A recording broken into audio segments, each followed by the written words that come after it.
Bismillahirrahmanirrahim. Assalamualaikum warahmatullahi wabarakatuh. Waalaikumsalam warahmatullahi wabarakatuh. Alhamdulillahi rabbil alamin wal aqibatu li ahli taqwa wal yaqin wala udwana illa 'alal zalimin. Ashhadu an la ilaha illallah wahdahu la syarika lah وأشهد أن سيدنا ونبينا محمدا عبده ورسوله اللهم صل على فاطمة وأبيها وبعلها وبنيها وسر المستودع فيها بعدد ما أحاط به علمك اللهم كن لوليك الحجة بن الحسن صلواتك عليه وعلى آبائه في هذه الساعة وفي كل ساعة وليا وحافظا وقائدا وناصرا ودليلا وعينا حتى تسكنه أرضك طوعا وتمتعه فيها طويلا برحمتك يا أرحم الراحمين رب اشرح لي صدري ويسر لي أمري واحلل عقدة من لساني يفقه قولي أما بعد. Ikhwani akhwati rahmatullah, baik yang di offline maupun yang online yang saya hormati. Alhamdulillah wa syukrulillah. Pada kesempatan yang mulia ini, mari kita bersyukur kepada Allah Subhanahu wa taala dengan nikmat karunia hidayah dan taufiknya kita bisa berjumpa kembali untuk melanjutkan kajian fikih muamalah insyaallah. Kita libur 2 kali ya, 2 minggu yang lalu. Ya. Sebelumnya kita sudah mengkaji terkait masalah hukum hutang piutang, masalah pinjaman, termasuk masalah sedikit terkait hukum-hukum bank. Nah, saya pikir untuk melengkapi pembahasan tersebut, alangkah baiknya kita lengkapi dengan pembahasan dari buku Ajwibatul Istifta'at atau fatwa-fatwa terkait masalah perbankan. Dan ini penting karena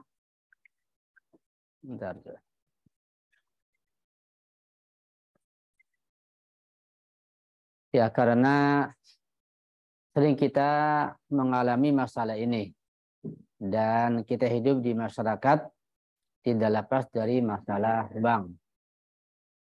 Dan masalah bank masalah yang cukup luas dan mendalam. Nanti mungkin kalau ada yang belum jelas bisa dibantu mungkin Pak Mukri yang pengalaman pernah kerja di bank, Pak Rijal, Habib Mustafa bisa bantu masalah perbankan insya Allah. Jadi kita kaji secara hukum fikih dan kita diskusikan. Mudah-mudahan kita bisa dengan baik dan bisa mengamalkan dengan sebaik-baiknya insya Allah. Sedikit banyaknya sudah antum pahami masalah pinjam meminjam dan menghutang di bank. Ya. Di sini ada soal jawab dan kita bacakan soalnya dan kita bahas jawabannya insya Allah. Di dalam buku fatwa-fatwa masalah perbankan itu mulai dari soal yang ke 762. Pertanyaannya adalah apabila bank di saat memberi pinjaman kepada kreditur mensyaratkan agar membayar lebih dari yang ia terima, apakah seorang mukallaf yang akan meminjam berkewajiban untuk meminta izin dari hakim syar'i atau wakilnya? Masalah izin kepada hakim syar'i atau wakilnya. Hakim syar'i yaitu mustahid atau marja taklid kita. Ya, bukan pemerintah di sini. Itu makna hakim syar'i dalam fikih Ahlul Bait. Perlukah meminta izin kepada hakim syar'i atau wakilnya seperti Syekh Hakim Ilahi? Bolehkah mengambil hutang dengan cara demikian pada kondisi tidak mendesak atau tidak darurat? Ya. Gimana jawabannya? Ustaz, saya koreksi sebentar Ustaz. Iya. Tolong diturunkan. Iya. Itu masalah kreditur itu. Iya. Kreditur itu pihak bank, pihak yang memberikan pinjaman. Bukan, nah yang menerima pinjaman itu debitur namanya Ustaz. Oh iya, mungkin salah terjemahan. Saya baca terjemahan ini ya. Jika bank saat memberikan pinjaman kepada kreditur itu sebetulnya kepada debitur. Ya. Ya. Jadi ini perlu dikoreksi nih ya. Ya, itu kreditur. Ya. Itu pihak bank. Ya. Jadi yang betul debitur ya. Ya. Ya. Debitur, gitu ya. Ya. Ya. Nah, tapi kalau garis miring itu seolah-olah sama, padahal itu berbeda. Ustaz. Enggak, ini koreksi aja supaya nggak terhapus ya. Iya. Nanti saya sampaikan ke pihak yang berwenang di ICC. Ya. Ya. Gimana jawabannya? Anda bisa jawab? Pak Rijal, gimana jawabannya? Kalau seandainya Terkait masalah izin kepada hakim syar'i atau kepada mujtahid kepada marja dan wakilnya mengenai mengambil uang atau minjam uang yang ada ribanya. boleh. Ya. Kalau menghitung syar'i itu tidak boleh. Ya, jawaban yang lain? Nggak boleh. Kayak masalah izin kepada hakim syar'inya atau kepada wakilnya, perlukah izin kepada hakim syar'i atau tidak?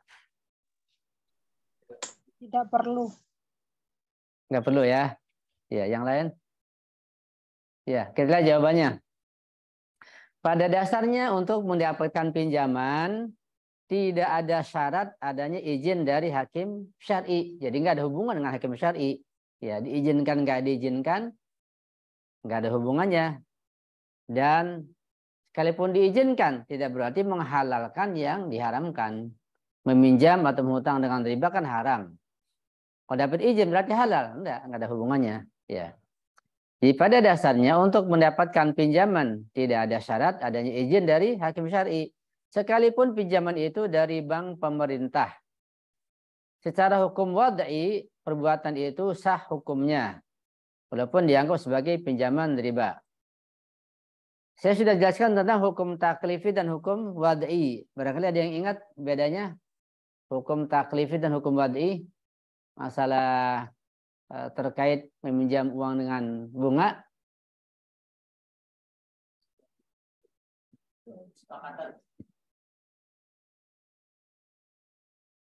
Kan hukum ada hukum taklifi seperti wajib, haram, halal, ya, makruh, mubah.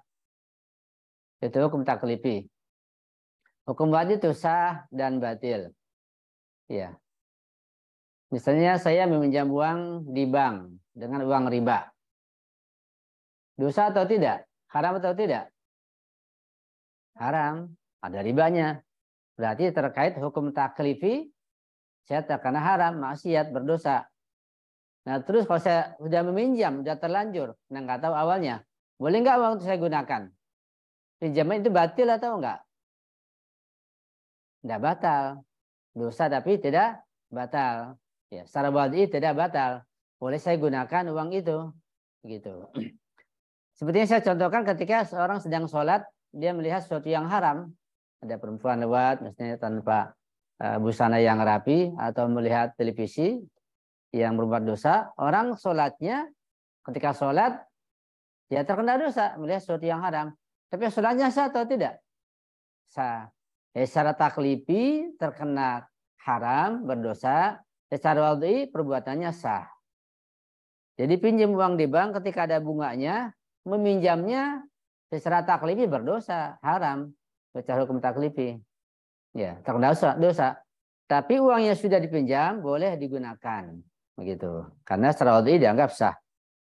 Itu bedanya taklifi dan wad'i. Jadi secara hukum wad'i perbuatan itu sah hukumnya. Walaupun dianggap sebagai pinjaman riba yang secara hukum taklifi haram hukumnya. Baik dengan seorang muslim atau non-muslim. Dari bank pemerintah Islam atau tidak. Jadi secara mutlak dari bank manapun. Dari bank kafir atau bank muslim. Ya. Dari bank pemerintah, bank swasta, atau perorangan, dan tenir haram hukumnya. Secara taklifi. Kecuali pada kondisi yang mengharuskan hal itu kondisi darurat. di mana seseorang boleh untuk melakukan yang haram. Kondisi darurat gimana misalnya? Yang pernah saya contohkan. Misalnya untuk berobat ke dokter. Ya. Sudah cari sana sini nggak dapat pinjaman, terpaksa ke bank dan ada ribanya. Tapi dengan niat tidak mengembalikan bunganya sebagai riba, sebagai bunga. Tapi diniati sebagai hadiah saja. Meminjam yang hukumnya haram tidaklah menjadi halal dengan izin hakim syar'i. Bahkan izinnya tidak memiliki objek apapun dalam hal ini yang bisa dilakukan oleh seorang mukallaf sehingga tidak melakukan yang haram adalah dengan tidak meniatkan pembayaran tambahan. Tadi itu ketika minjam uang dengan riba ada bunganya karena terpaksa ya dibolehkan. Tapi ketika membayar ribanya kelebihannya jangan diniati bayar riba, bayar bunga, tapi niati yang lain, misalnya kasih hadiah gitu. Sekalipun dia tahu bahwa pemberi pinjaman pasti mengambil hal itu darinya. Hukum meminjam yang tidak riba tidaklah khusus pada kondisi darurat saja. Jadi kalau pinjaman riba dibolehkan pada kondisi darurat, ya terpaksa. Tapi kalau tidak darurat, ya kondisi normal itu boleh kapan saja. Masalah ke-763. Ini sudah paham ya? Sudah jelas? Nah, hukum wad'i, hukum taklif harus latihan memang supaya terbiasa begitu. Seperti uang hasil korupsi, hasil mencuri. Ya. Pernah saya jelaskan, masih ingat nggak? Uang hasil mencuri atau menggosok atau korupsi, bagaimana hukumnya? Taklif dan wad'inya. Iya. Bukan dulunya haram, secara taklif haram, secara wad'i tidak sah. Nah kalau nggak sah bagaimana? Wajib dikembalikan gitu. Tadi kan minjam uang di bank, taklifinya haram. Tapi kita nggak perlu mengembalikan karena wad'inya boleh ya kita gunakan gitu. Nah kalau uang mencuri, uang korupsi, secara taklifnya haram, ya tapi wajib dikembalikan karena secara wad'i tidak sah, batil. Ya. Seperti misalnya orang bekerja mencari nafkah dengan jalan yang haram. Menjual sesuatu yang najis, menjual khamar, jual babi, jual anjing, apa saja yang haram. Ya. Secara taklifi berdosa menjual sesuatu yang haram. Secara wad'i itu bukan jadi miliknya, harus dikembalikan kepada pembelinya begitu. Atau menyewakan sesuatu, menyewakan motor, mobil, rumah, ya, kepada orang yang menggunakan untuk maksiat. Ya. Antum punya rumah kosong misalnya, antum sewakan. Antum nggak tanya lagi untuk apa mereka menyewa rumah antum. Digunakan untuk maksiat misalnya. Untuk main judi. Untuk dijaga sebagai udang menyimpan khamar. Kan haram. Antum yang menyewakan terkena dosa haram. Dan uang itu, uang sewanya secara wad'i tidak sah. Wajib dikembalikan, batalkan semuanya. Ya. Jadi perlu latihan masalah taklif dan wad'i. Soal yang ke-763. Ustaz nanya, Ustaz. Ini masalah ya KPR ya. Saya pun begitu paham masalah mengambil rumah lewat bank. Mungkin nanti antum bisa bantu bagaimana tata cara mengambil rumah lewat bank. Dan dengan cara meminjamkah atau mewakilkankah atau bagaimana. Karena beda.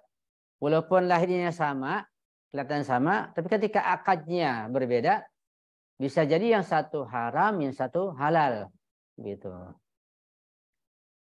Soalnya adalah bank perumahan di Iran ya, memberikan hutang kepada masyarakat untuk membangun rumah. Jadi bahasanya memberikan hutang gitu, berupa uang. Tapi uang khusus untuk membangun rumah. Ya. Untuk merenovasi atau membeli rumah. Ya, terkait masalah rumah lah. Setelah rumah dibeli atau direnovasi, dibangun atau direnovasi, maka bank mengharuskan mereka membayarnya dengan menyicil atau mengangsur yang jumlahnya lebih besar dari yang mereka terima. Jadi meminjamkan untuk beli rumah atau bangun rumah atau renovasi misalnya katakanlah 300 juta, mengembalikannya 350 juta. Dengan mencicil. Ini kan ada kelebihan. Apakah kelebihan bayaran ini ada pembenarannya di dalam syariat, itu sah atau tidak, halal atau tidak? Nah, gimana jawabannya? Gimana Ibu jawabannya? Kan sudah kita pernah bahas walaupun mungkin dalam bentuk yang lain masalahnya, persoalannya. Bisa, Ustaz. Yang di online nggak kedengaran suaranya? Bisa dipaham. Data di online bisa Bisa dipaham, iya. Nggak, maksudnya boleh atau tidak, bagaimana? Boleh, ya. Boleh. Udah nggak lagi yang jawab? Boleh, karena itu kan sistemnya diansur, jadi dia tidak langsung 100 juta, karena dia diansur berarti dia bisa jadi bertambah, karena kan ada kayak ada apa transportnya, pokoknya ada pengeluaran lain, sehingga itu menjadikan diperbolehkan kalau sananya lebih dari utangnya itu, Ustaz. Itu mungkin. Iya, coba kita lihat jawabannya gimana. Uang yang diberikan oleh bank perumahan untuk membeli rumah atau membangunnya bukanlah uang pinjaman. Ini kalau di Iran begitu, bukan sebagai pinjaman uang ini. Karena beda, ini saya berikan pinjaman pada antum untuk beli rumah. Ini bukan pinjaman. Itu undang-undang di sana. Jadi bukanlah uang pinjaman. Namun ia diberikan dengan salah satu akad yang benar di dalam syariat. Seperti akad ju'ala atau sayembara, akad sewa, dan sejenisnya. Yang mana jika syarat-syarat akad tersebut dipenuhi, maka tidaklah bermasalah atas keabsahannya. Ya. Ini ada penyunting ya nih. Misalnya dengan akad demikian, bagi siapa yang bersedia membangun rumah milik bank dengan uang 50 juta, ia berhak untuk membeli rumah tersebut dari bank dengan harga 55 juta dengan cara menyicil selama 20 tahun. Ya, ini namanya dengan cara sayembara. Bukan dengan memberikan pinjaman. Sebab ketika dengan memberikan pinjaman, ini anak kasih antum pinjam untuk beli rumah atau beli mobil atau apa saja. Ya. Antum sudah beli, Anda mengembalikan lebih. Ini jelas riba. Sebab akadnya hutang, pinjam-meminjam, riba. Kalau akadnya kayak sayembara, maka tidak ada riba, dibolehkan. Lahirnya sama, ya. Ya. Atau seperti misalnya memberikan wikalah, perwakilan. Ini anak kasih antum uang, antum sebagai wakil ana. Wakil, bukan meminjamkan. Tolong antum sebagai wakil ana angkat sebagai wakil ana, belikan mobil, belikan untuk ana rumah, belikan ana mobil misalnya. Antum belikan, ana jual ke antum. Antum belikan katakanlah rumah seharga 500 juta. Ana kasih uang sebagai wakil, antum beli rumah 500 juta. Kan itu milik ana kan, karena ana sebagai wakil. Ana jual ke antum 550 juta dengan mencicil, itu boleh. Itu wikalah namanya. Kalau meminjamkan, haram. Jadi kelebihannya sama, tetapi bisa berbeda. Kalau meminjamkan dengan kelebihan haram dan riba, kalau wikalah dengan kelebihan itu halal. Akadnya menentukan akadnya apakah sayembara, apakah ju'ala, atau apa gitu. Atau antum sebagai pekerja. Ana mau nggak antum ana suruh beli rumah. Ini ju'ala itu memberikan upah. Ya. Nanti rumah itu ya punaannya karena antum nanti diupah begitu. Nanti jual kembali dengan harga mencicil bisa juga, ya. Tapi lebih mudah kalau dengan cara memberikan wikalah atau perwakilan. Lebih mudah seperti itu. Jadi wikalah tadi itu memberikan orang pinjaman. Terus dia jual bukan pinjaman, akadnya bukan. Wakil. Oke, ya. Wakil. Terus dia jual kemana dengan cicilan? Ke orang lain atau kemana? Jadi begini, Anda pihak bank nih. Anda pihak bank. Nah, antum anak angkat sebagai wakil anak. Karena antum perlu rumah, ya supaya halal. Udah antum jadi wakil anak untuk beli rumah yang mana? Kata antum, oh rumah yang itu. Ya sudah, berapa harganya? Itu 500 juta. Sudah, antum wakil anak beli rumah itu 500 juta. Ini uangnya. Antum beli, ya. Jadi atas nama Anda rumah itu. Akan itu anak wakil saja, suruhan begitu. Rumah anak milik anak jual ke antum 550 juta dengan mencicil, gitu. Jadi sama seperti KPR. KPR begitu ya? Nah, nggak paham KPR. Begitu. Ya, berarti kan KPR kan kita tunjuk satu rumah, kita setuju, kita bayar, terus kita bayar sama Bank Anggur, tapi tentunya lebih. Misalkan itu 500 mungkin bisa jadi 600, tapi 20 tahun misalnya. Iya. Masalah pihak bank di KPR itu akadnya memberikan pinjaman uang ataukah memberikan perwakilan, itu masalahnya. Ya. Kalau memberikan pinjaman jadi haram. Ya, kalau itu kan pinjaman kayaknya kalau pihak bank ini.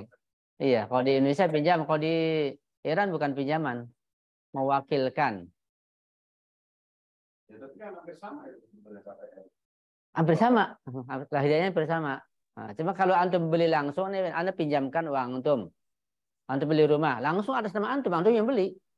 Transaksi kan itu pasti transaksinya itu bukan dengan si investor kalau di sini ya, kita mengajukan rumah kredit, kita ngajuin ke bank. Transaksinya adalah yang si bank ini membayar ke si pengembangnya itu, kita ya tinggal bayar ke bank itu. Jadi nama kita usaha. Iya. Tapi karena kita belum lunas, itu di sertifikat ada di bank. Tapi bank sudah bayar penuh dari itu. Nah, terus setiap bulan selama misalkan 10 tahun sesuai kesepakatan, itu tetap kita membayar. Tentunya pembayaran itu lebih daripada apa yang sudah dibayar oleh bank. Iya. Nah, itu menurut antum gimana? Iya, setahu anak kalau pihak banknya membeli, antum bisa minat rumah yang mana yang itu. Sudah anak yang beli, anak pihak bank membeli rumah itu. 500 juta. Anak jual ke antum, kamu cicil 550 juta. Begitu. Anak bayar kontan, itu rumah milik anak jual ke antum, cicil sekian tahun. Itu boleh, nggak apa-apa. Ya. Jadi dua jual beli. Ya. Akadnya jual beli ya, Pak? Ya, itu nggak ada masalah.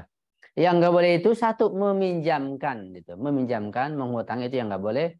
Dengan kelebihan, dengan bunga. Yes ya? Ya. Jadi masalah akadnya jangan sampai salah. Gimana? Hampir sama. Iya. Karena kadang-kadang kan kita misalkan mau beli rumah.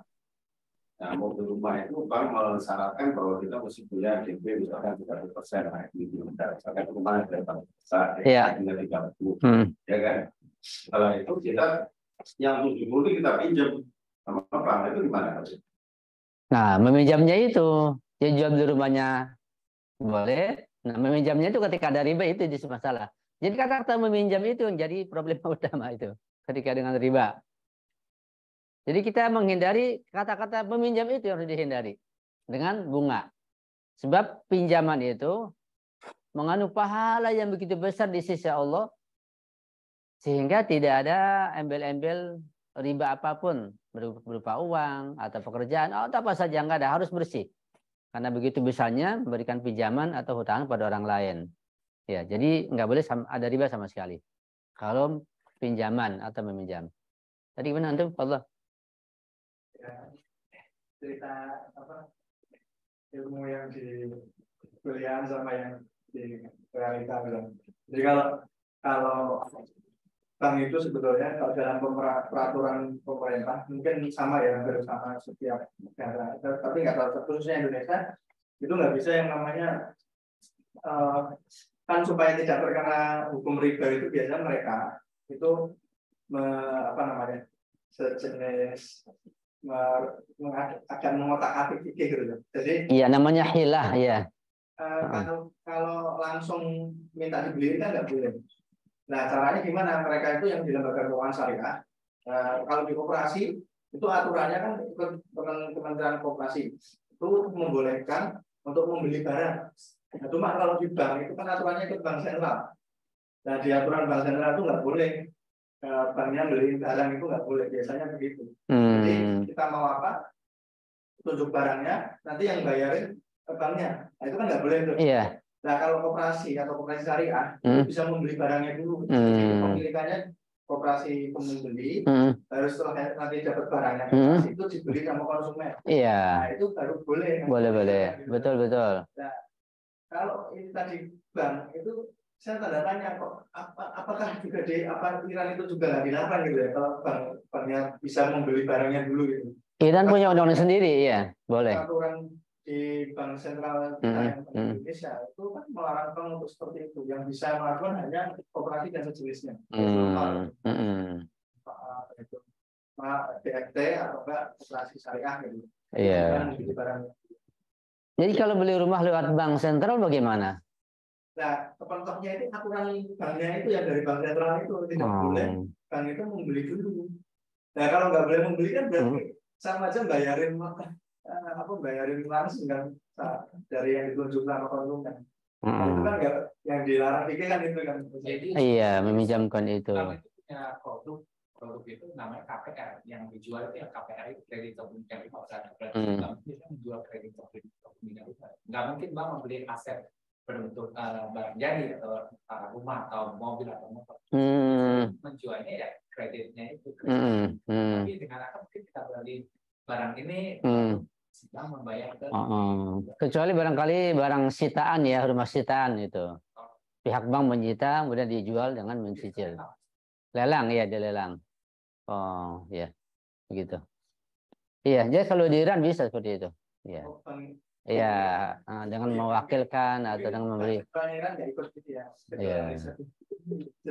Lah kalau ikut semuanya mah berarti bukan Iran. Iran mandiri. Mungkin ada agak juga bisa.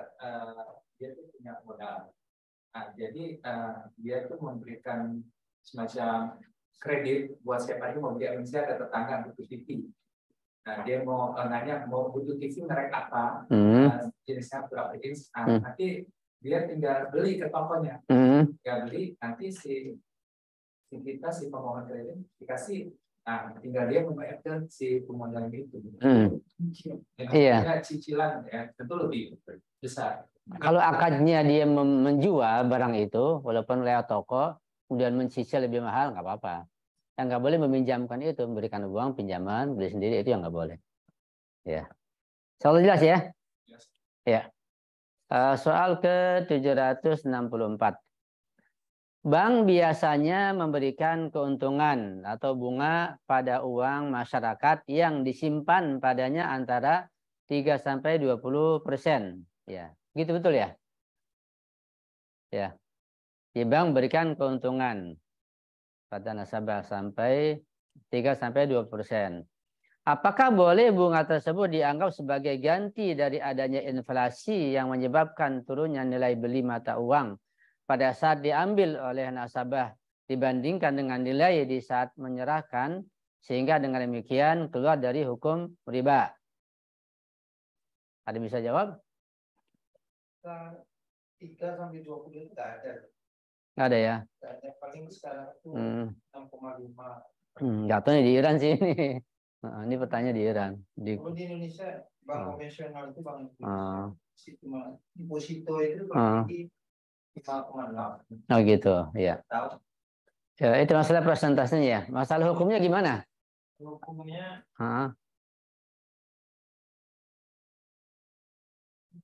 tetap diberikan sebanyak itu. Kalau biasanya mau inflasi ya biasanya bunganya lebih tinggi. Iya, hukumnya gimana? Boleh enggak? Ini kan pertanyaannya, coba memberikan keuntungan sekian.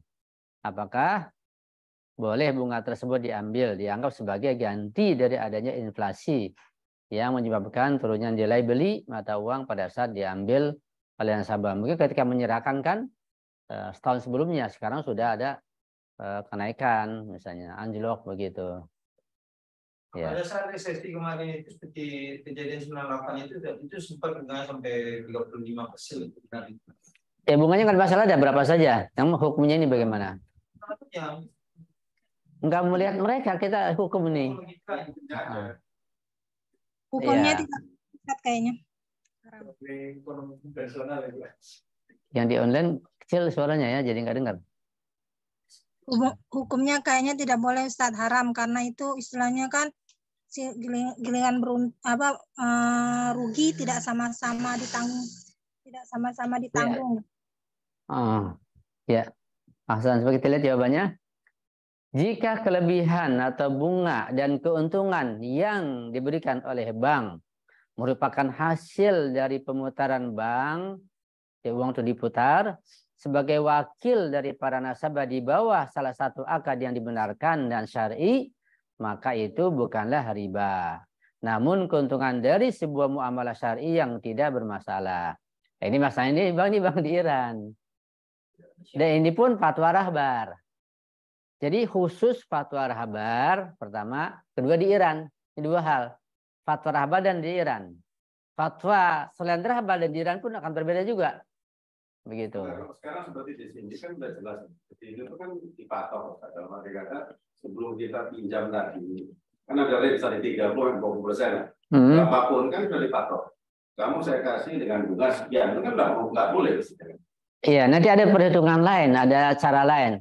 Sekarang Anda jelaskan dulu, khusus fatwa rahbar dan hanya di Iran, di Bank Iran, ketika antum menyimpan uang saja di bank di Iran, nggak niat apa-apa, kemudian ada kelebihan antum diberikan tiap bulan, itu halal.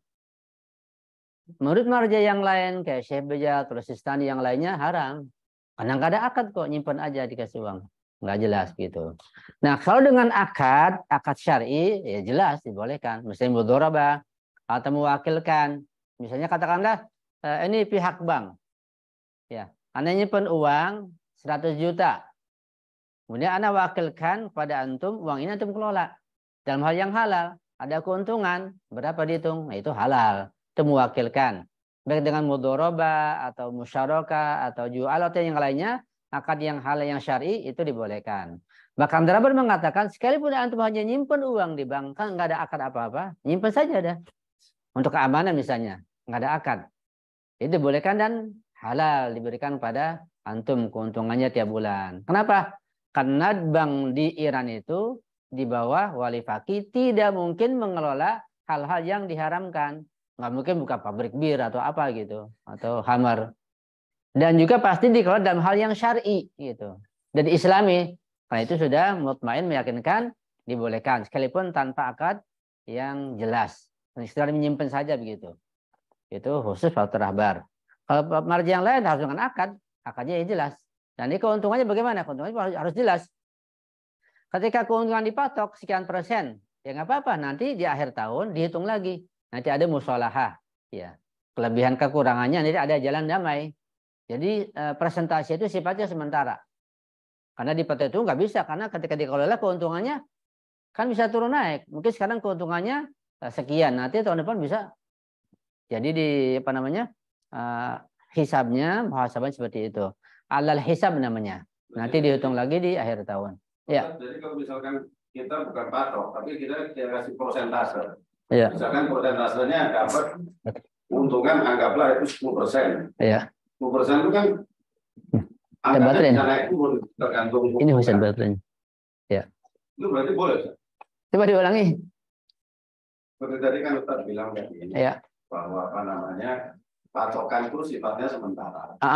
Berarti kan yang amannya kan kita bikin persentase. Iya. Persentase itu kan angkanya bisa naik turun sesuai dengan keuntungan kan. Iya betul. Nah, tapi kita patoknya itu di persentase. Misalnya sekarang saya ikut berdagang di sini. Nah kira-kira dengan partisipasi kita, uang kita tuh berapa, nggak tahu berapa, sehingga kita tuh punya saham itu 10% lah. Nah, berarti nanti kan kita dapat keuntungan setelah setahun atau setelah 2 tahun dari 10% itu. Nah, itu bisa nggak? Itu bisa, iya, nggak masalah. Yang penting tidak ada yang dirugikan dari kedua belah pihak dan jelas. Ketika jelas nggak ada dirugikan, nggak ada masalah. Dan dikelola dalam hal yang halal, bukan dalam hal-hal yang diharamkan. Ya, jadi ketika kita boleh disebutkan angkanya nggak boleh? Boleh, cuma nanti dihitung lagi di akhir tahun. Diadakan kesepakatan lagi. Iya. Ya, jelas ya. Ya. Kalau yang di bank di Iran itu sudah otomatis syariah. Iya semuanya, nggak ada yang ribawi atau konvensional, nggak ada.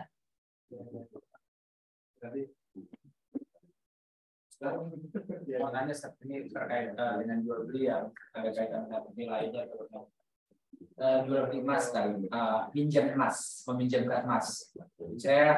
Ustaz, saya minjem emas sama Ustaz berikan saya emas ada 1 gram. Itu kan ketika saya minjem di sini sekarang 1 gram itu misalnya taruhlah nilainya 500.000. mungkin bulan depan naik lagi, mungkin bulan depannya lagi bisa naik lagi, dan emas ke harganya masih suka naik terus. Itu kita kalau bayar harus pakai emas ya Ustaz ya, kembalikan lagi bayarnya dengan pakai emas ya Ustaz. Iya, atau boleh pakai uang seharga emas di saat itu ya, dengan kesepakatan. Ya, kalau saya bayar harus emas yang di saat itu. Nah, kalau seandainya harga emas di saat itu turun, nah sekarang harga emas kalau dia minta bayar di harga emas saat itu gimana? Nanti dengan kesepakatan turun naiknya. Kalau naiknya anjlok sekali, nanti minta kesepakatan. Jadi ada musyawarah namanya, cari jalan tengah, jalan damai. Ya. Ketika antum misalnya harga emasnya berubah, baik turun atau naik, kan bisa turun bisa naik.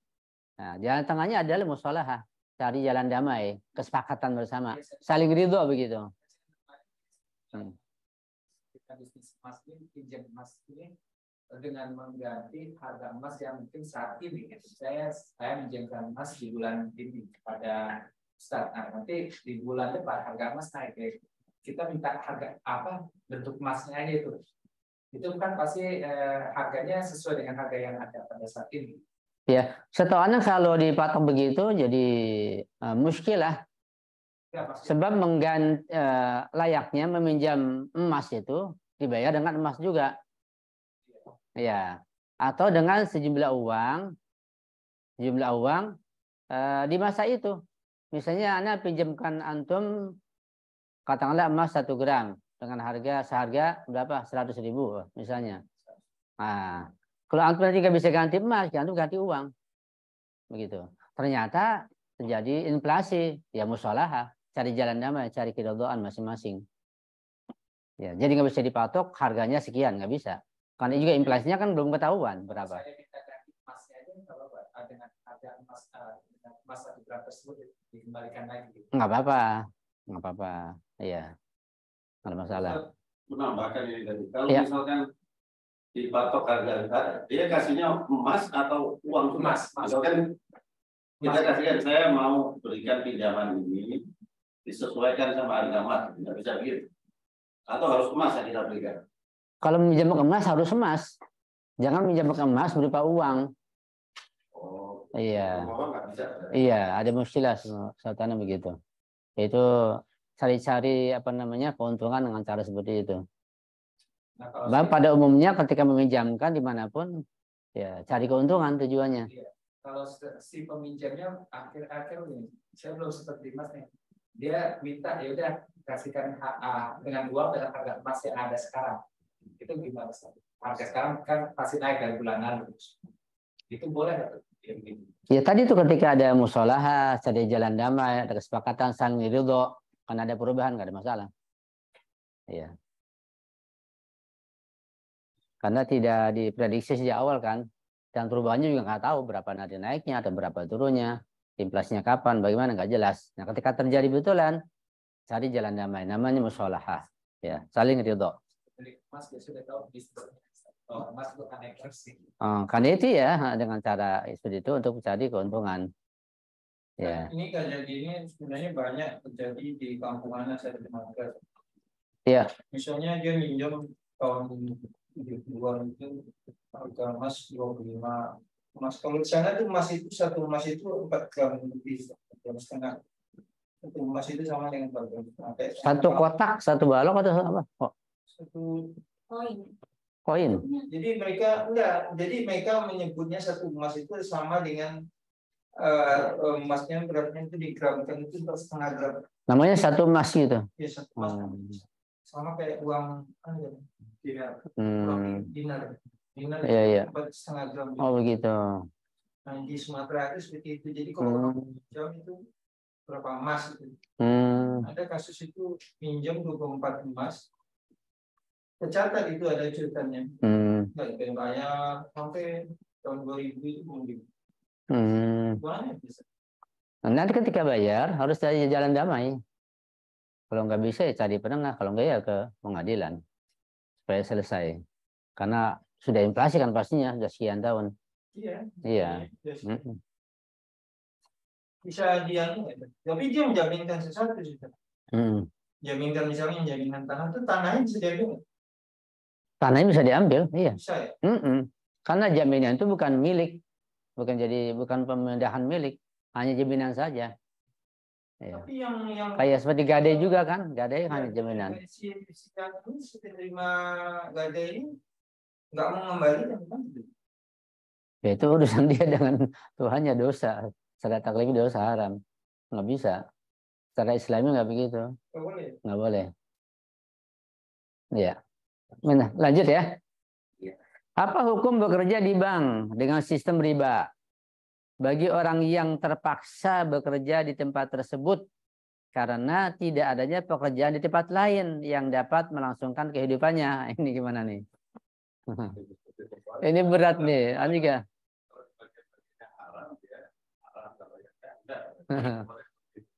Ya, Anda pernah bahas ini, masalah ini. Jadi seakan-akan aneh menetapkan. Jadi si penanya itu kelihatan emosi sama Anda begitu. Loh gimana nanti kita nggak makan, ya, anak segala macam. Jadi kayaknya aneh mengeluarkan hukum, Anda dimarah-marahin. Jika ia bekerja di bagian yang berhubungan dengan riba atau ada andil dalam merealisasikan transaksi riba, maka hukumnya tidak boleh. Ya, ini haram secara taklifi. Sekadar tidak ada pekerjaan halal, ini nih. Sekadar tidak ada pekerjaan yang halal lain untuk melangsungkan kehidupannya bukanlah pembenar untuk bermata pencaharian atau penghasilan yang haram. Ya, bermata pencaharian yang haram. Jadi sekalipun misalnya nggak ada pekerjaan yang lain atau takut kelaparan atau apalah, ya itu bukan pembenaran. Itu nggak bisa dijadikan alasan bekerja menjadi halal begitu. Enggak ada hubungannya. Di bank sini ini bagian marketing. Iya itu, bagian marketing, bagian pencatatnya, penerimanya, bagian arsipnya, semua yang berkaitan dengan masalah riba itu haram. Semuanya yang berkaitan dengan masalah ribawi.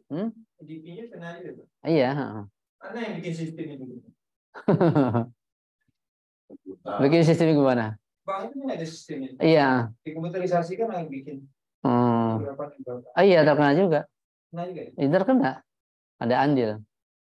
Jadi bukannya Ustaz pernah jelaskan juga kalau yang misalkan dia sopir nggak ada kaitan itu halal orangnya. Iya, kalau nggak ada kaitannya. Kan dia sopir tapi di bank. Itu ya nggak ada kaitannya. Tapi kan nganterin malu kan. Ya kayak security. Berarti berkaitan juga kalau begitu. Berkaitan. Yang ada kaitannya pasti terkena haram. Semakin banyak keterkaitannya, semakin banyak keharamannya. Kalau semuanya, ya semuanya haram. Nanti dihitung, ya berapa persen yang halal, berapa persen yang haram, begitu. Berat memang ya, sangat berat. Ya, bank perumahan membelikan sebuah rumah bagi saya dengan syarat saya membayar kepadanya dengan cara menyicil atau mengangsur. Ini pihak bank membelikan ya. Membelikan sebuah rumah. Apakah muamalah ini benar dan saya menjadi pemilik rumah tersebut? Mana jawabannya? Kalau membelikan boleh. Ya. Kalau bayarin ya nggak boleh. Tapi berarti memang beda ya Bang di Iran ya.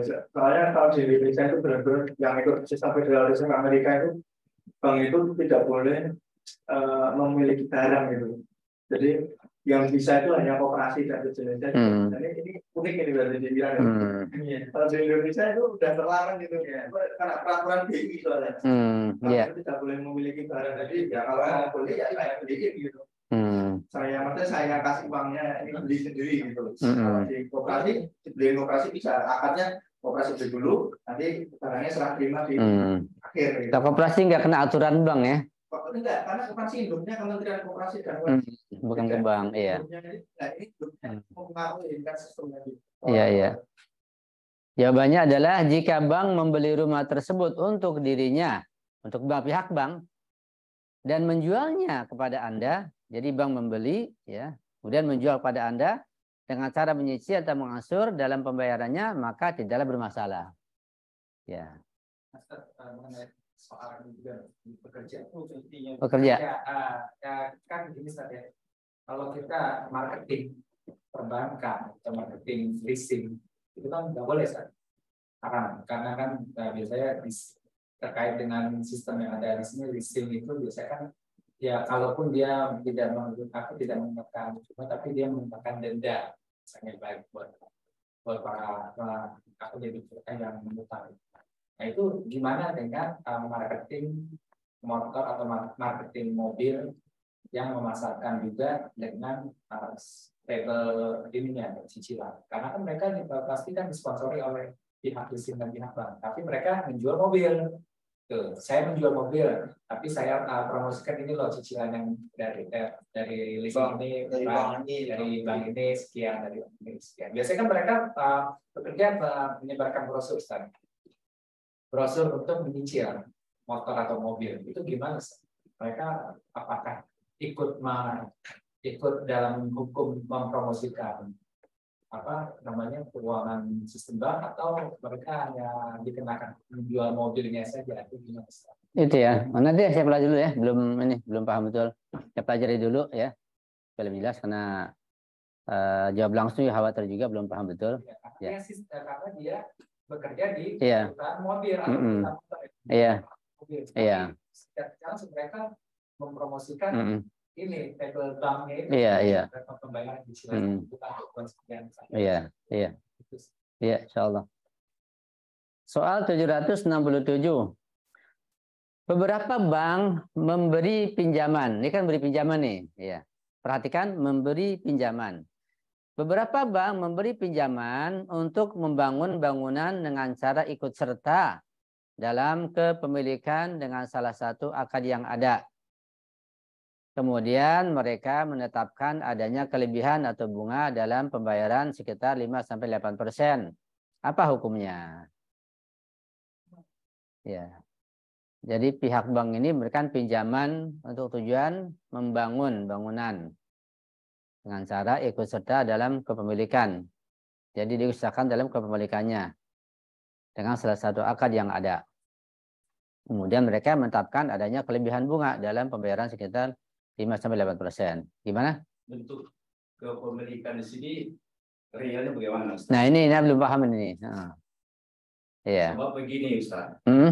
Praktek selama saya kerja di BNI ini, praktek bank memiliki aset itu tidak pernah terjadi. Oh begitu. Yang terjadi begini, saya bank, menyediakan fasilitas pinjaman, ada nasabah mohon untuk memberikan sebuah rumah. Nah, setelah terjadi kesepakatan berapa untuk pinjamannya, umpamanya 100 juta, kemudian self financingnya 30% itu minimal. Jadi dia sudah sedia 30 juta sehingga pinjam di bank itu 70 juta. Nah, selama pinjaman masih belum lunas, maka sertifikat tanah itu ditahan di bank. Mungkin barangkali itu maksudnya ini bentuk kepemilikan BNI. Itu Ustaz begitu ya. Barangkali saya juga belum paham juga nih masuk ke pemilikan di sini. Jadi selama itu masih terikat pinjaman bank belum lunas, itu semua sertifikat ditahan di bank. Itu prakteknya. Entah kalau ada penafsiran lain tentang kepemilikan ini, selama saya bekerja di bank dulu tidak pernah terjadi, tidak pernah. Jadi bank nggak memiliki sama sekali ya? Ya itu betul. Yang ada memberikan pinjaman. Penguasaan sertifikat tanah itu, kemudian kalau dia kredit konsumtif, biasanya slip gajinya yang ditahan. Atau setelah terjadi realisasi, bank minta kepada tempat dia menerima gaji itu untuk diblokir gajinya sebesar kewajiban dia pada bank. Itu praktek utamanya. Saya kaget itu bukti kepemilikan itu bagaimana. Penguasaan apa bank menyediakan intel untuk mengawasi itu atau bagaimana. Tetapi prakteknya itu tadi cuma identitas dari rumah ini ditahan di bank. Jadi si debitur tidak leluasa untuk memindahtangkan pinjaman ini sebelum lunas. Atau kalau terpaksa itu dipindahtangkan, harus sepengetahuan bank.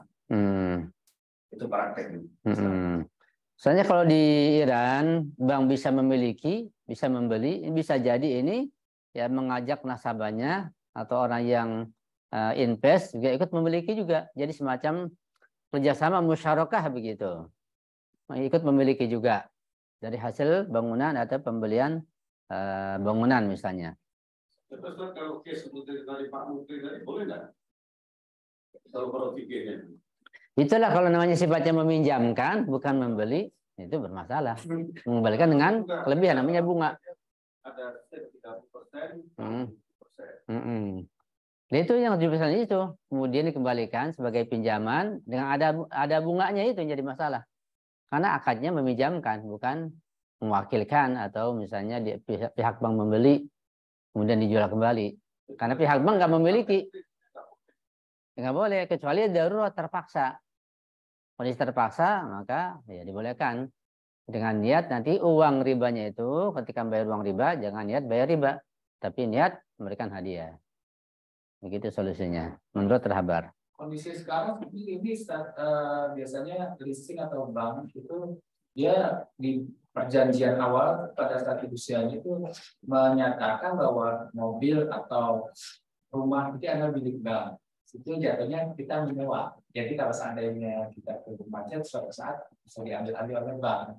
Oh gitu. Jadi kalau seandainya udah lunas baru status sewa itu berubah menjadi hak kita. Karena kan surat atau BPKB mobil.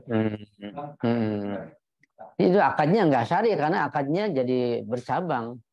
Di satu sisi ada jual beli, kalau lunas di sisi lain ada sewa menyewa dan bisa diambil kembali. Jadi betul-betul merugikan nantinya ketika nggak lunas. Bahkan ada bunganya juga. Jadi akadnya nggak syari seperti itu. Nah akad syari jelas, ini jual beli, ya jual beli. Ini meminjamkan. Ini misalnya menyewa, jelas akadnya. Ini ada sewa juga, ada jual beli juga. Nanti menggantung, bisa diambil kembali itu rumahnya kalau nggak lunas. Kalau lunas berarti jual beli. Jadi bermasalah seperti itu. Ya. Ini gimana hukumnya? Kita lihat jawabannya. Mengambil pinjaman dari bank dengan niat kerjasama atau akad lain dari akad-akad yang benar secara syar'i tidaklah masuk dalam hukum hutang piutang. Keuntungan yang diambil oleh bank dari muamalah semacam ini tidaklah dihukumi riba. Dengan demikian, mengambil uang dari bank di bawah salah satu akad yang dibenarkan untuk membangun atau membeli rumah tidaklah bermasalah. Jika uang tersebut didapatkan sebagai hutang dan adanya syarat untuk mengembalikannya dengan tambahan, maka sekalipun itu adalah riba dan haram hukumnya secara hukum taklifi, namun secara hukum wad'i hutang piutang itu adalah benar dan sah. Oleh karenanya boleh hukumnya mempergunakan uang hasil pinjaman tersebut. Jadi pada intinya kalau akadnya itu memberikan pinjaman dan ada bunganya itu yang riba. Tapi kalau pinjaman biasa tanpa ada syarat adanya bunga, adanya riba, itu nggak ada masalah. Nah, kalau pinjaman itu nggak bersyarat, tapi ada kerjasama akad yang kedua, ya, dalam misalnya musyarakah atau invest begitu, ada keuntungan dibagi, itu nggak ada masalah, gitu. Jadi memang kita banyak terbentur kepada masalah akad. Kita perlu belajar akad, ya. Ada akad musyarakah, mudharabah, ju'ala, macam-macam. Sehingga seringkali fikih kita ini menjelaskan kalau tidak sesuai dengan salah satu akad syar'i tidak sah. Nah, akad syar'i yang mana saja itu boleh dipelajari. Ya. Akad sama.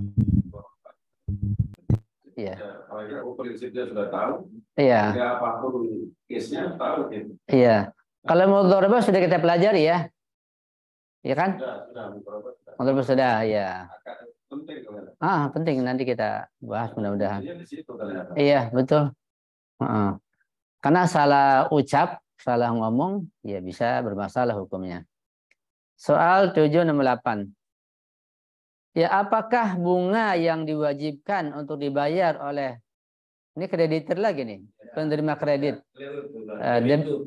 debitur ya? Ya, peminjam uang itu debitur, bank sebagai krediturnya. Iya.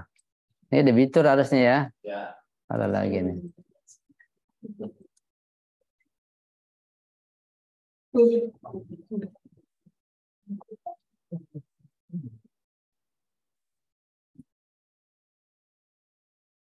Ya, penerima kredit di saat melunasi hutangnya kepada bank RII, halal hukumnya? Nah, gimana jawabannya? Apakah bunga yang diwajibkan untuk dibayar oleh debitur terima kredit di saat melunasi hutangnya kepada Bank RI, hal hukumnya? Ini kan simpel pertanyaannya. Gimana? Ustaz, Ya. ini pengenaan Ya. baik bank menggunakan dana masyarakat maupun masyarakat menggunakan bank dalam bentuk pinjaman, itu semuanya dasarnya kesepakatan. Betul. Ya. Iya. Setelah tidak ada saling memberatkan, saja diangkat. Itu prakteknya. Iya. Ya. Betul. Hukumnya yang lebih detail saya nggak tahu. Iya. Karena kesepakatan ada dua macam. Ada kesepakatan yang syar'i, ada kesepakatan yang tidak syar'i. Gitu. Dalam muamalah, ya, dalam jual beli bisnis, kesepakatan ada pasti. Cuma ada yang syar'i yang boleh, yang halal, ada yang tidak syar'i yang haram. Jadi tidak semua kesepakatan pasti halal atau pasti boleh, enggak. Gimana jawabannya? Kita lihat. Jika memang benar bahwa bank memberikan pinjaman kepada masyarakat atau nasabah untuk membeli atau membangun rumah ataupun untuk hal-hal lain sebagai hutang, ya kan? Pinjaman sebagai hutang, maka tidak diragukan lagi akan keharaman praktik pengambilan bunga tersebut dan bank tidak berhak untuk menuntut hal itu, ya. Namun sehemat kami bank tidak memberinya sebagai hutang. Ini karena di Iran kan? Ya. Atau penjawab ini demikian. Namun hemat kami bank tidak memberinya sebagai hutang. Praktik yang dilakukan oleh bank adalah memberikan uang tersebut dengan salah satu akad muamalah seperti kerjasama di masyarakat. Ini kan di Iran. Mudharabah, sewa, jualah. Ini kan di Iran semua. Ataupun yang semisal dengannya. Sebagai contoh, bank menyerahkan sebagian biaya membangun sebuah rumah sehingga bank menjadi mitra dalam kepemilikan rumah tersebut. Iya kan? Ya. Kemudian bank menjual bagian yang dimilikinya kepada mitranya itu dengan mencicil atau mengasuh selama 20 bulan atau menyewakan bagian miliknya kepada mitranya dengan harga sewa tertentu. Dengan demikian, apa yang dilakukan oleh bank dan keuntungan yang diperolehnya dengan muamalah-muamalah tersebut tidaklah bermasalah dan tidak ada hubungannya dengan hutang piutang dan bunga. Jadi di Iran begitu memang jelas. Jadi mestinya ini boleh kasih di dalam pengantaran kita bahwa case ini di Iran kan bisa salah. Nah, kita harus ikut, kita bukan harus ikut Irannya, kita nggak ikut Irannya, kita ikut hukumnya ini, syar'inya ini. Betul. Al-baitnya. Kan maksudnya kan harus dijelaskan. Kalau nggak kan nggak ngerti kita. Iya, karena di Indonesia berbeda. Lahirianya sama semua, pemberian uang, ada rumah, apa semuanya sama lahirnya. Tapi ketika akadnya berbeda, caranya berbeda, yang ini halal, yang ini haram, begitu. Iya. Jadi kalau di Iran jelas bank bisa memiliki. Dan di samping itu bank memiliki juga bisa mengajak orang lain nasabah untuk memiliki. Jadi milik bersama begitu. Itu kan jelas. Iya.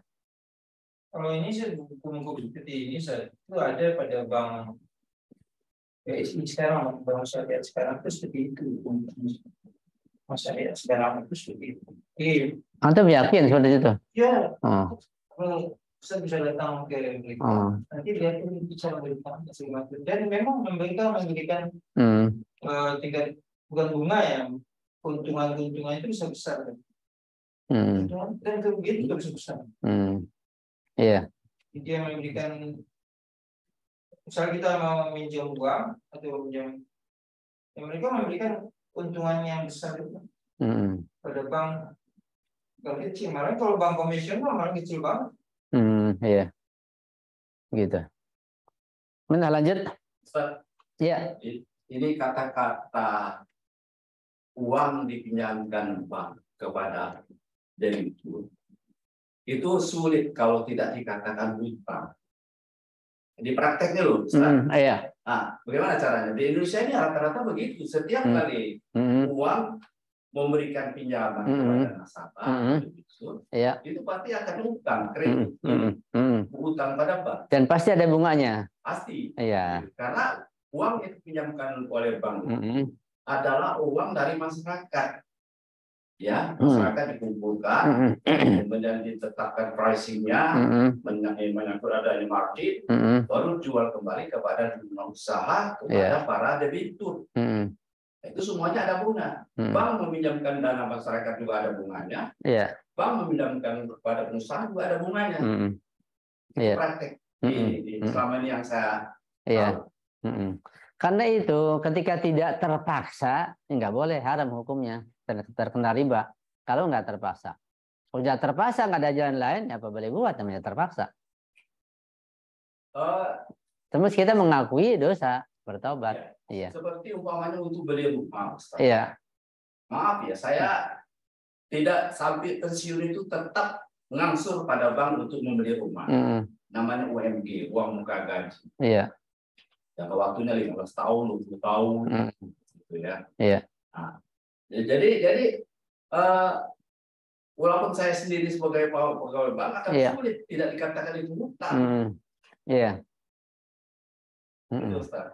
Jadi memang di Indonesia untuk menerapkan ini sulit. Saya rasa meskipun ada kemungkinan, tapi untuk saat ini kayaknya cukup sulit untuk menerapkan seperti ini. Tunggu zuhur Imam Zaman, insya Allah.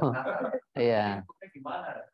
Jadi kalau antum ini yang sudah lalu udah niatin sebagai hadiah. Yang belum terjadi ya sebagai hadiah juga. Kelebihannya itu, ya diniati aja. Ya.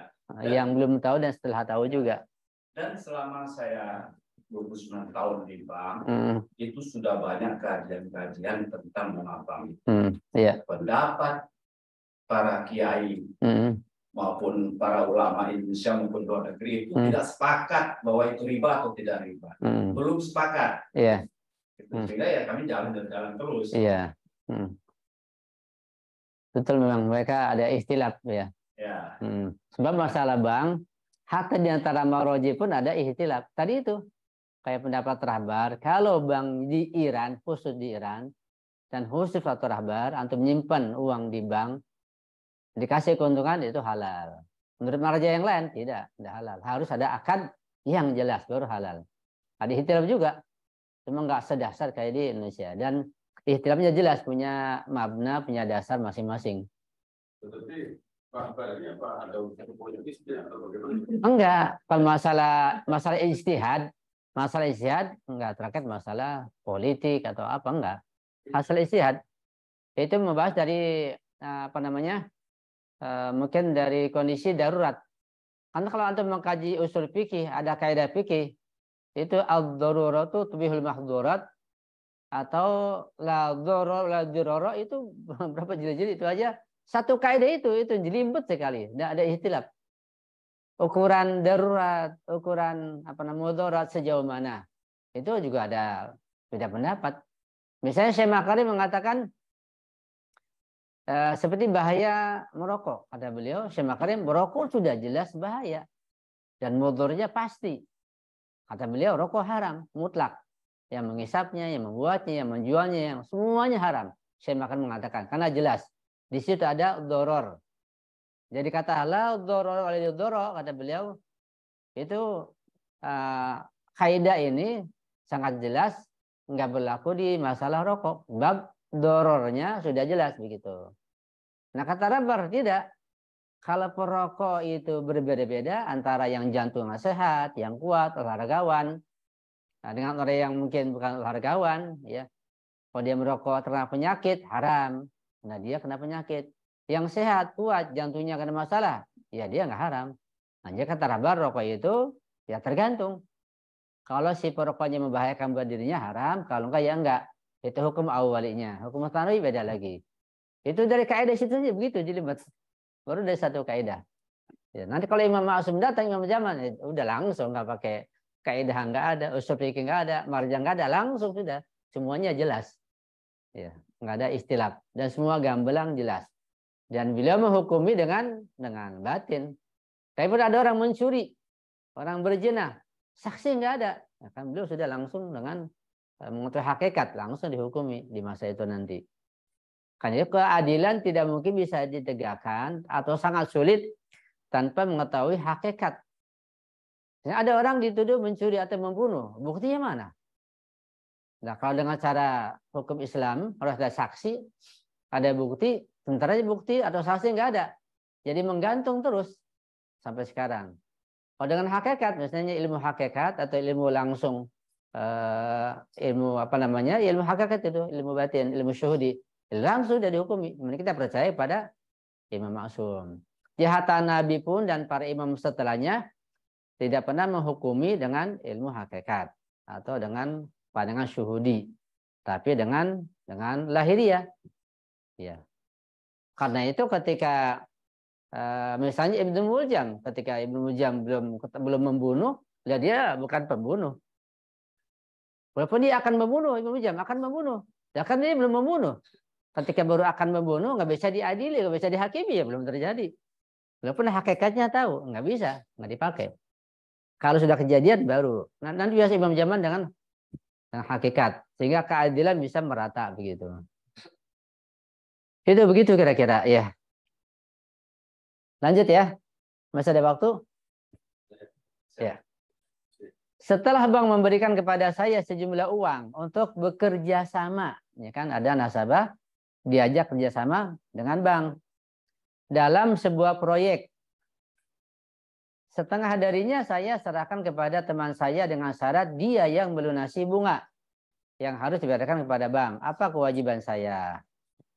Nah, jika bank memberikannya pada Anda sehingga ia memiliki saham dan bagian serta bekerja sama dengan Anda dalam proyek yang telah ditentukan, maka Anda tidak berhak untuk mempergunakannya untuk kepentingan yang lain. Apalagi meminjamkannya kepada orang lain sebagai hutang. Namun uang tersebut adalah amanat di tangan Anda yang harus Anda gunakan untuk keperluan yang telah ditentukan atau mengembalikannya kepada bank. Ya, karena pihak bank memberikan amanat pada orang itu, nggak boleh dialihkan pada orang lain. Seperti pihak bank memberikan pinjaman atau memberikan uang untuk rumah, nggak bisa digunakan untuk yang lain, untuk beli mobil atau apa gitu. Karena sudah ditentukan seperti itu. Seseorang menerima sejumlah uang untuk kegunaan mudharabah. Iya. Mudharabah ingat ya? Apa mudharabah?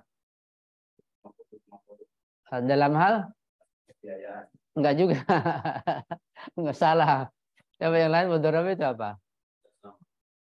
Kerjasama antara pemodal dengan pekerja. Nah, pemodal dengan pekerja.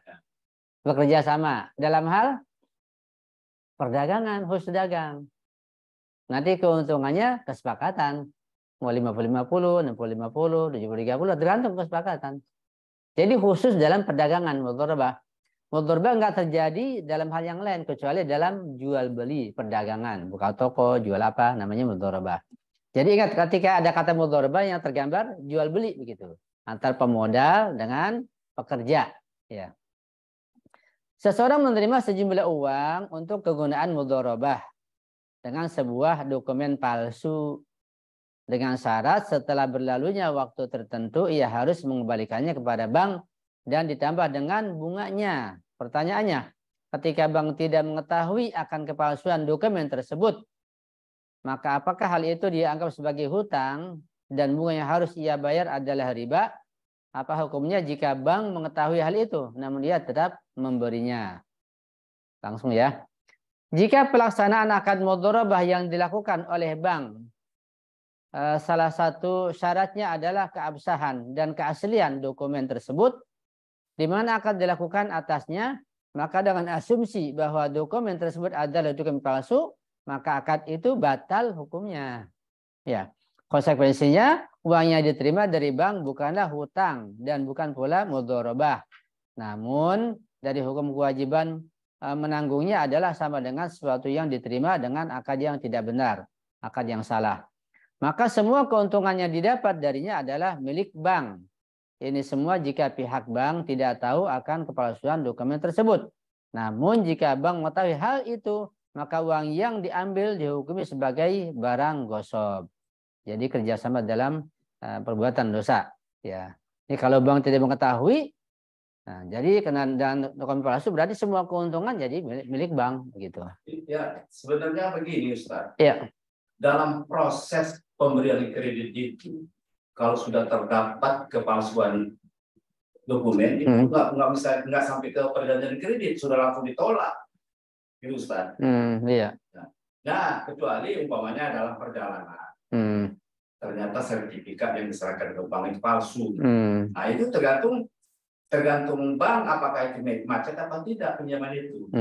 Iya. Kalau pokoknya pinjaman lancar, paling-paling kita nego ganti sertifikatnya dengan yang asli. Iya, iya. Kredit tetap jalan. Iya. Jadi sebelum sampai ke perjanjian kredit itu, kalau memang udah ada indikasi palsu, tolak pinjaman nggak bisa ditolerir. Iya. Ya, kalau dalam fikih Islam secara melihat keuntungan ya, dilihat sisi keuntungannya, kalau palsu dan pihak bank nggak tahu, maka semua keuntungan jadi milik bank. Ya, kalau tahu berarti kerjasama dalam mencuri, dalam menggosok. Kedua-duanya berdosa. Nanti ini urusannya kalau di negara Islam ya diadili jadinya. Kalau ada yang tersangkut. Ya, para nasabah yang menabung di bank dengan niat agar uang tersebut diputar oleh bank dengan salah satu akad muamalah tanpa mengetahui secara terperinci bagiannya dari keuntungan, hanya saja disepakati agar setiap 6 bulan bagiannya dari keuntungan dibayarkan kepadanya. Mereka praktis semacam ini, ya, semacam invest ini ya. Jadi menabung, tapi ada invest begitu dalam suatu akad, ya. Gimana hukumnya untuk diputar oleh pihak bank? Jawabannya, jika para nasabah yang menyimpan atau mendeposit uangnya di bank dengan cara mereka telah mewakilkan kepada bank, ini kan mewakilkan kepada bank seluruh kebijakan dan wewenang termasuk menentukan jenis proyek pemutaran uangnya serta penentuan bagiannya dari keuntungan, maka apa yang dilakukan oleh mereka dengan mendeposit uangnya di bank dan apa yang mereka dapatkan dari keuntungan yang dihasilkan dari penggunaan uang tersebut dalam muamalah yang halal di dalam syariat, maka tidaklah bermasalah. Ya, ketidaktahuan mereka akan bagian dan miliknya tidaklah merusak keabsahannya. Ya. Karena itu, menurut Rahbar, ketika kita naruh uang di bank tapi di Iran, nanti diputar oleh mereka pihak bank. Nah, kita nggak tahu dalam hal apa, misalnya bagaimana, tetap dibolehkan. Kita terima keuntungan tiap bulan nggak masalah. Pernah terjadi dulu para pelajar dari Thailand banyak nyimpan uang di bank, ya, ambil tiap bulan keuntungannya, diputar oleh pihak bank. Nah, cuma kerugiannya terjadi inflasi itu, ya, akan rugi. Bolehkah menyimpan uang dengan niat deposit jangka panjang di bank-bank negara non-Islam di Amerika, di Kanada, ya, di Singapura, yang merupakan musuh kaum muslimin atau menjalin persahabatan dan perdamaian dengan musuh kaum muslim? Mana jawabannya? Menyimpan di bank-bank negara non-Islam pada dasarnya tidaklah bermasalah dengan syarat tidak akan memperkuat perekonomian dan kekuatan politik mereka yang akan dipergunakan dalam rangka mengusir Islam dan kaum muslimin. Jika tidak demikian, memang akan memperkuat, ya, maka tidak diperbolehkan. Jadi kalau misalnya di negara yang tidak mengusir Islam, adakah negara kafir yang tidak mengusir Islam? Ada. Oh iya, betul juga. Iya, Rusia. Iya. Jadi kalau seperti di negara Putin dibolehkan, ya, nyaruh uang deposit untuk tujuan mengambil keuntungannya, gitu. Saya pernah ada apa terdahulu ini dari tapi kalau kita mengambil keuntungan riba dari bank non muslim atau bank kafir itu boleh, Ustaz? Iya.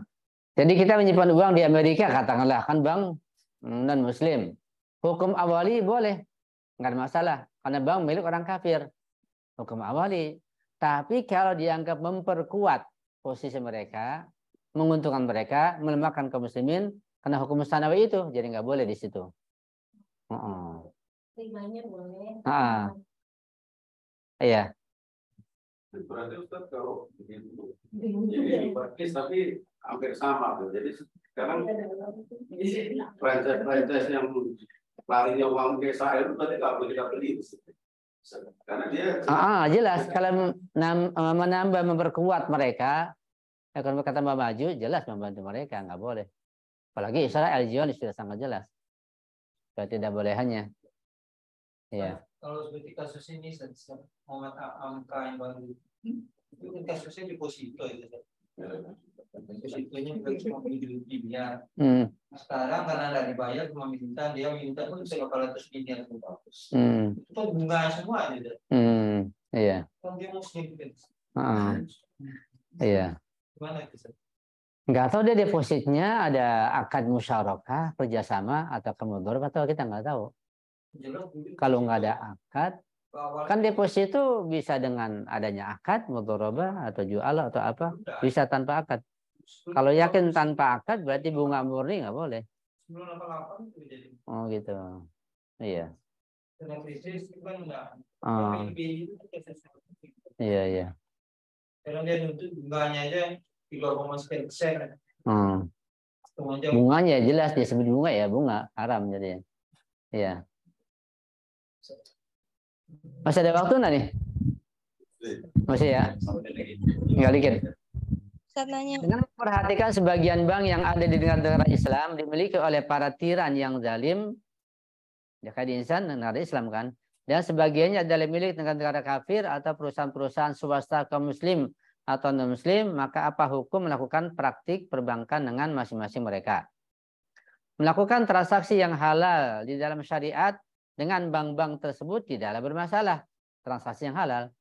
Namun praktek riba dan mengambil keuntungan dari hutang piutang dengan bank-bank kaum muslim tidaklah diperbolehkan. Kecuali pemilik modalnya adalah para nasabah non muslim. Gitu. Jelas ya? Bank-bank Islami sesuai dengan aturan yang berlaku menerima deposito para nasabah dan mempergunakannya di salah satu muamalah yang benar dalam berbagai bidang perekonomian yang memberikan keuntungan kepada mereka dan hal itu halal hukumnya. Bolehkah seperti praktik yang sama sejumlah uang diserahkan kepada orang yang dapat dipercaya untuk mempergunakannya dalam berbagi bidang perekonomian seperti bank? Nah, jadi kayaknya koperasi misalnya kan bukan bank. Ya, atau skup kecil, yayasan gimana? Tapi sama dengan bank, cuma namanya saja. Satu yayasan, satu koperasi, satu bank. Boleh enggak?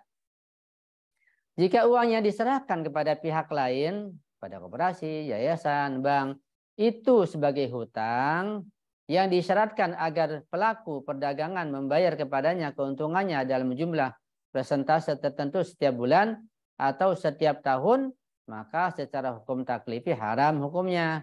Sekalipun hutang piutang itu sendiri pada dasarnya secara hukum wad'i sah.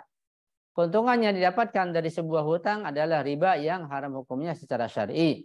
Namun jika uang yang diserahkan kepada pihak lain, mitra kerja, yayasan, koperasi, bank, dengan tujuan agar ia mempergunakannya di dalam sebuah pekerjaan halal dengan syarat dan kesepakatan dalam sebuah akad yang benar, persentase tertentu dari keuntungan diberikan kepada pemilik uang, maka muamalah semacam ini sah dan keuntungannya didapatkan halal hukumnya dan tidak ada perbedaan di dalam hukum antara bank atau personal. Jadi antara personal atau koperasi atau yayasan atau bank sama saja, nggak ada masalah.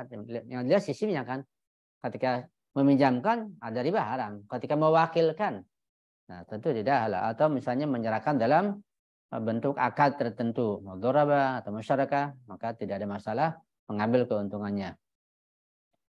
Masih banyak ya. Nah, cukup ya. Nanti kita teruskan insya Allah. Ya. Oh iya, belum dibuka ya. Nah, pertanyaan ya. Yang terakhir. Yang soal ini pemerintahan Islam. Iya. Udah ya. Nah. Dulu ini soal pemerintahan Islam. Ya. Pertanyaannya apa nih? Kalau melihat tanya jawab di sini, jadi ingat ucapan Pak Haidar Bakir ketika mengomentari Iktisaduna Karim Muhammad Bakir As-Sadar bahwa Bank Islam hanya mungkin berdiri hanya dalam pemerintahan Islam. Bagaimana pandangan Ustadz? Soalnya pemerintahan Islam kan memungkinkan untuk menyamakan istilah seperti akad. Iya betul memang. Betapa banyaknya sistem itu tidak akan berjalan sistem Islam tanpa adanya negara. Itu pentingnya membentuk sebuah negara. Iya. Jadi kalau negara kita disebut negara togut, ya dari satu sisi benar juga. Yang bukan Islam namanya togut. Ya. Ada Ustaz yang lain? Nggak ada ya? Sallu ala Muhammad wa ali Muhammad. Allahumma salli ala Muhammad wa ali Muhammad. Allahumma salli ala Muhammad wa ali Muhammad ajal farajahum. Nanti setelah kita lanjutkan yang tersisa ini, karena memang masalah perbankan sangat pelik, jelimet, dan kita sulit untuk selamat dari uang yang riba.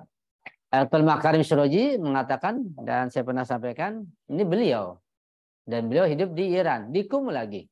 Ya, kita betul tidak menggunakan riba, tapi kita tidak mungkin lepas dari debunya riba. Kata beliau begitu.